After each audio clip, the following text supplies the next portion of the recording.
Hello, today we are working on some variations of a 4-point kneeling core engagement. So we've done a variety of things, some breathing exercises and trying to get the ribs in better position. And we've really been working on not gripping through the glutes and trying to get the hamstrings to activate to keep the pelvis in a better position. So a lot of times in the office, I see people with big rib cage flare and a lot of compression in the back, or I see people with a lot of gripping in the posterior pelvic floor, like around the butt cheeks, or a combination of both. So in this position, we're going to start to work on keeping our core in a neutral position and getting the hamstrings on without being on our back. So we have to control our ribs. So I'm going to be on all fours, and I'm going to have my feet against the wall. And we've worked with the concept of traction before. So what traction is I'm going to create like a sliding force, but I'm not actually going to slide. Okay. So I'm going to have the ball of my big toe and my pinky toe. So the front arch of my foot against the wall. And I want to make sure that my heels are pointing straight up. So I don't want to be with my heels out or my heels in.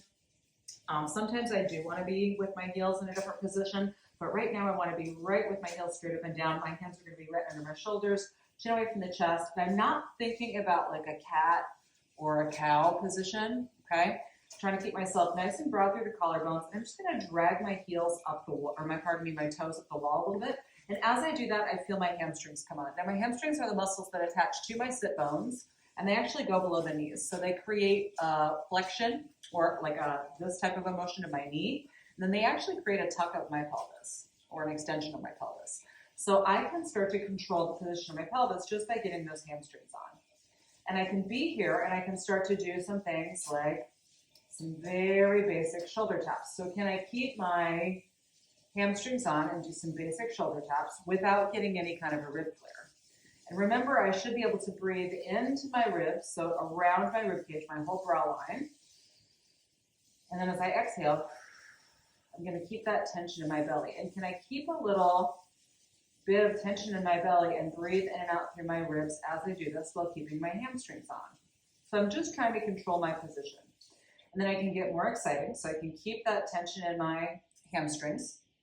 I can keep that little bit of engagement in my core. I'm not gripping. I'm not tucking myself under or overly gripping around my lower rib cage. So I should still be able to breathe into my ribs. And then can I start to walk my hands out now? So can I start to lengthen myself away? And we've experimented with this on the floor on our back when we bring the weight over our head. So I still have some engagement in my hamstrings, okay? And then can I walk myself back?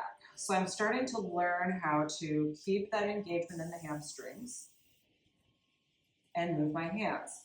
And if this is a little challenging, if it feels painful in the knees, you can put something under the knees, but you don't want to lose that drag of the toes against the wall. So we're trying to keep our ribs and our pelvis in a good position while we get a little length and control with the hands, or pardon me, with the shoulders as we walk the hands forward. We have to keep a little tension in the core, so we're getting a little bit of lengthening through the abdominals, even as we keep some tension. That's the exercise.